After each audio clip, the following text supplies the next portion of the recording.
Salut tout le monde! Donc, je suis de retour pour une autre capsule sur l'IRM. Je vais vous présenter les gradients, mais avant de présenter les gradients, je vais faire une première capsule qui revient sur ce qu'on a vu auparavant très rapidement, puis qui va nous amener à pourquoi justement on utilise les gradients. Mais avant donc, je vais vous présenter un petit retour sur ce qu'on avait vu, puis en même temps, ça va aider aussi à replacer les choses par rapport à l'instrumentation. OK. Donc ça, c'est une animation dont je vais vous donner le lien. C'est une animation en flash. Puis pour ceux qui connaissent un peu le flash, en fait, ça permet de faire des animations, mais en même temps, c'est souvent, il peut y avoir des virus. Ce qui fait que les systèmes d'exploitation maintenant vont souvent les bloquer.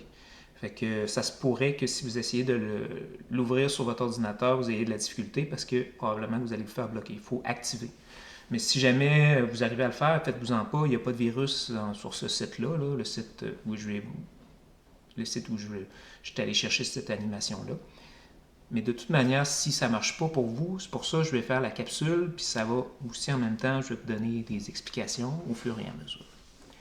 OK, petite introduction. Maintenant, je passe à l'animation. Donc ça, on l'avait déjà vu auparavant, mais je vais revenir rapidement. Ça nous représente un genre de voxel. En fait, on le voit en 2D là, dans le patient.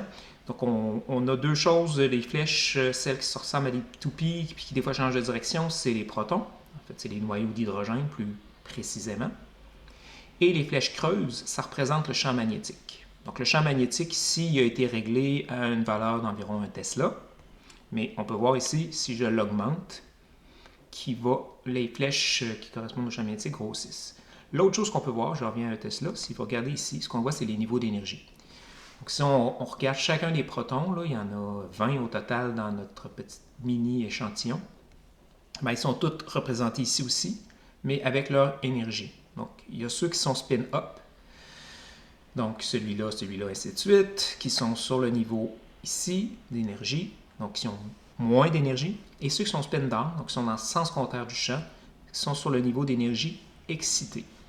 Et comme je vous avais dit l'autre fois dans l'animation, c'est qu'il y en a toujours à température ambiante, température du corps humain en fait, là, en ce moment, on a toujours une partie des protons qui vont être excités. Ils se désexcitent, ils se réexcitent, et ainsi de suite. Ça vient juste à cause du fait qu'il y a quand même l'énergie dans le corps, c'est de la chaleur. Et ça ne prend pas énormément d'énergie pour les protons pour s'exciter.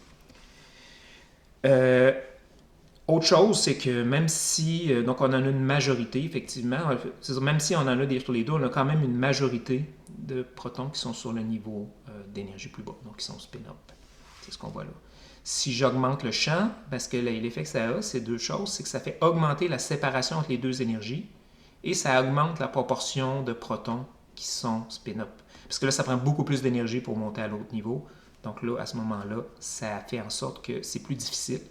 Donc, il y en a moins qui s'excitent. Je reviens à un Tesla.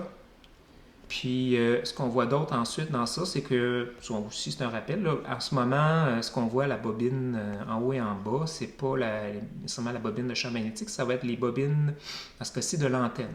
Ça aussi, c'est des bobines. Et l'antenne, pour l'instant, est à 0, elle est éteinte. Je peux l'allumer, disons la mettre à, je sais pas, à 25%. Et ce qu'on voit, c'est en fait, il ne se passe rien parce qu'on n'a pas la bonne fréquence. L'énergie du photon, qui est représentée par la double flèche ici, est plus grande que l'énergie que ça prend au proton pour monter du niveau 1 au niveau 2.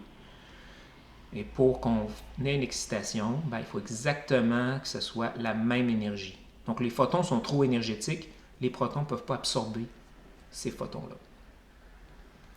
Si on se rappelle, on est à justement 1 Tesla, ce que ça prend comme plutôt comme fréquence pour exciter les protons, c'est la fréquence de Larmor. À 1 Tesla, c'est 42,6. Donc si je le règle, je diminue, et là je vais arriver proche. Là je suis un peu trop bas.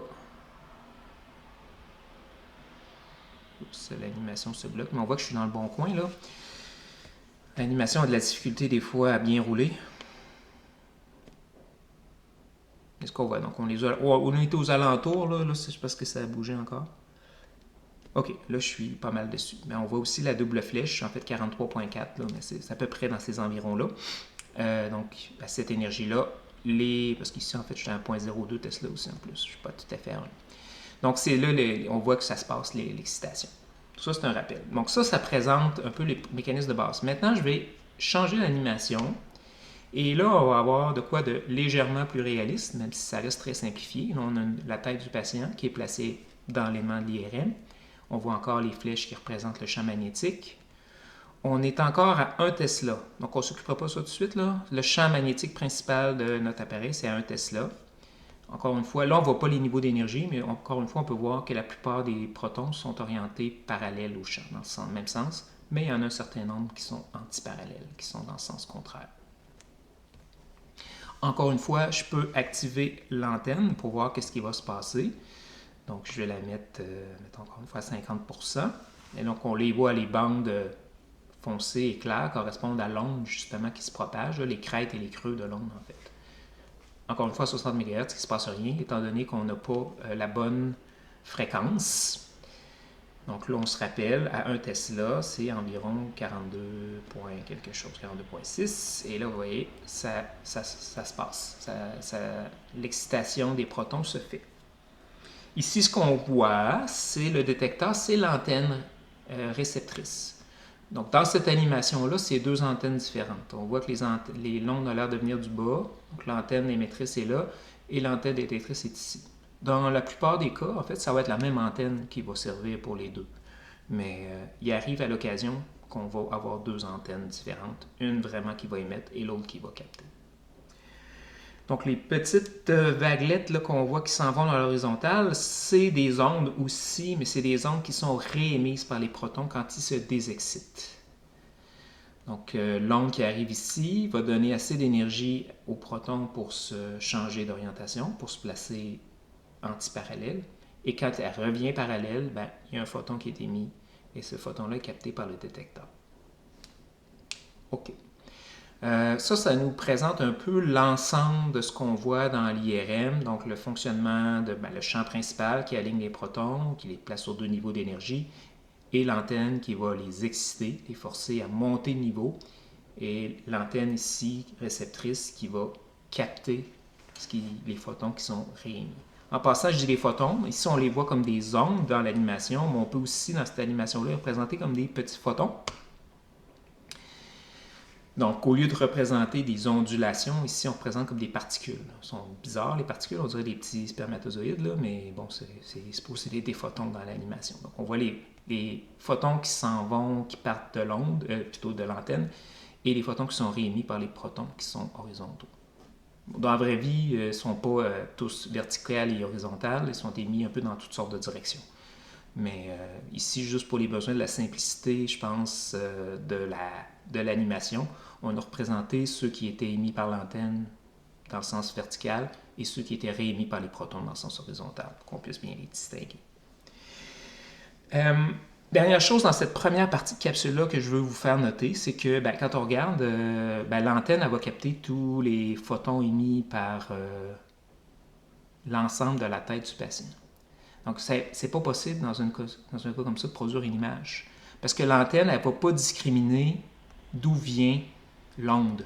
On excite tous les protons de la tête du patient en même temps et tous ces protons-là vont se désexciter en même temps. Donc, il n'y a aucune façon de savoir, OK, c'est quoi le tissu qu'on a là, c'est quoi le tissu qu'on a là, c'est quoi le tissu qu'on a là.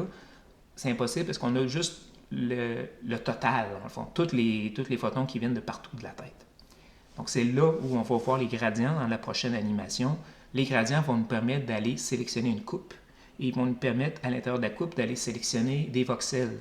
Donc, pouvoir sonder voxel par voxel, qu'est-ce qui se passe dans différents endroits, les différents tissus à l'intérieur de la tête du patient.